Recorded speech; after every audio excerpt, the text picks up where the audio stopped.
प्रिय मित्रों, सीताराम।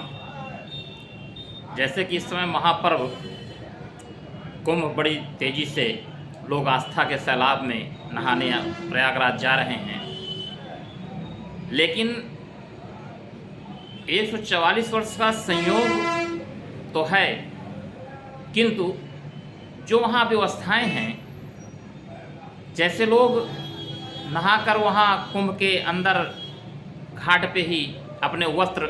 छोड़ के चले आ रहे हैं, एक तो सबसे बड़ी चीज़ ये बहुत गंदी चीज़ है। दूसरा, इस महाकुंभ में जो प्रशासनिक व्यवस्था लगी हुई है वो बहुत ही लचर है। आवाहन पूरे देश विदेश में है, लोग वहाँ से आते हैं। सारे लोगों को, वहाँ लोकल के लोगों को तो अपना रूट मालूम है, लेकिन जो बाहर से आ रहे हैं, गुजरात से आ रहे हैं, पंजाब से आ रहे हैं, हरियाणा से आ रहे हैं, ऐसे लोगों को रूट की जानकारी नहीं है। जब पार्किंग की समुचित व्यवस्था नहीं है तो लोग जब अंतिम पार्किंग तक पहुंच रहे हैं, इसके बाद आप उनको वापस कर रहे हैं, बैरिकेडिंग लगा जगह जगह पे आप उनको रोक रहे हैं, तो बाहर का आदमी जिस तरह से यहाँ आके परेशान हो रहा है, ये भी एक कुंभ में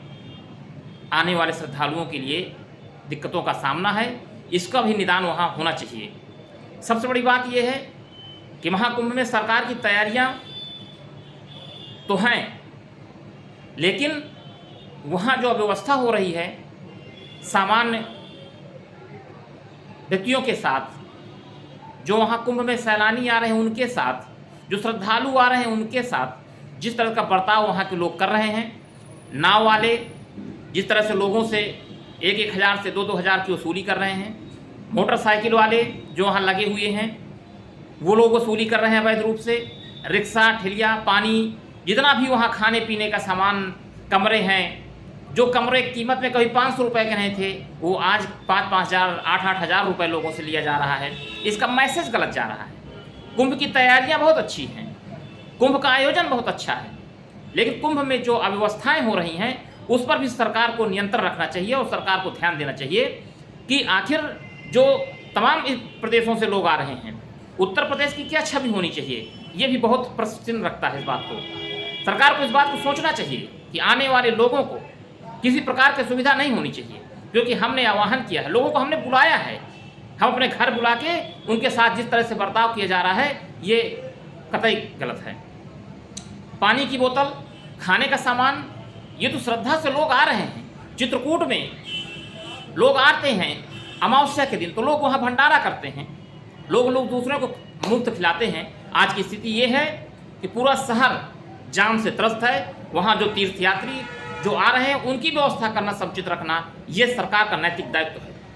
क्योंकि बाहर से लोग जब आते हैं यहाँ से सीख लेके जाना चाहिए कि हम लोग प्रयागराज आए थे, उत्तर प्रदेश में महाकुंभ 144 वर्ष बाद पड़ा था, जिस पर हम लोग आए, हमें किसी प्रकार की सुविधा नहीं हुई। लेकिन जो इस समय देखा जा रहा है, जो वर्तमान में समझा जा रहा है, मौके की हकीकत देखी जा रही है, वहाँ श्रद्धालुओं के साथ जो आम तरह से लूट हो रही है, ये निहायत प्रश्न लगाती है और हमारे प्रदेश की बदनामी कराती है। ऐसे में सरकार का मैं ध्यान आकृष्ट कराना चाहूँगा कि तत्काल प्रभाव से, अभी कुछ दिन समय शेष है, ऐसे जो लोग कृत्य कर रहे हैं उनके खिलाफ तत्काल त्वरित एक्शन हो। जो होटल मालिक अतिरिक्त पैसे लेके होटल किराए में दे रहे हैं उनके खिलाफ एक्शन होना चाहिए। जो नाव वाले हैं, जो मोटरसाइकिल वाले हैं, जो इस तरह की अव्यवस्था करा के जो गलत मैसेज दे रहे हैं, ऐसे लोगों के खिलाफ एक्शन होना चाहिए और प्रशासन को इस बात की जानकारी रखना चाहिए और आने वाले बाहरी लोगों को किसी प्रकार से श्रद्धालुओं को दिक्कत नहीं होनी चाहिए। रूट डाइवर्सन, रूट की व्यवस्था उनको सही समुचित बताना चाहिए। तमाम 20-20 किलोमीटर लोग वहाँ पैदल चल रहे हैं। आस्था के सैलाब में तमाम सैलानी चाहते भी हैं कि हम अपने घर परिवार के लोगों को ले जाएं, लेकिन नहीं ले जा पा रहे हैं, क्योंकि वहाँ इतनी अव्यवस्था है रूट की कि जिससे लोग नहीं जा, 20 किलोमीटर नहीं लोग चल सकते हैं। आस्था सबके मन में कुंभ नहाने की, कुंभ में जाने की, प्रयागराज में गंगा नहाने की, लेकिन वो केवल इस कारण नहीं नहा पा रहे हैं कि वहाँ उनको जाने के लिए 20-20 किलोमीटर उनके पास ऑप्शन नहीं चलने का, लेकिन आस्था रखते हैं, मन में जाना चाहते हैं। तमाम बूढ़े लोग हैं जो जाना चाहते हैं, लेकिन वो नहीं चल सकते उतनी व्यवस्था। उसके लिए सरकार को एक नैतिक जिम्मेदारी होनी चाहिए कि उनके लिए ई रिक्शा या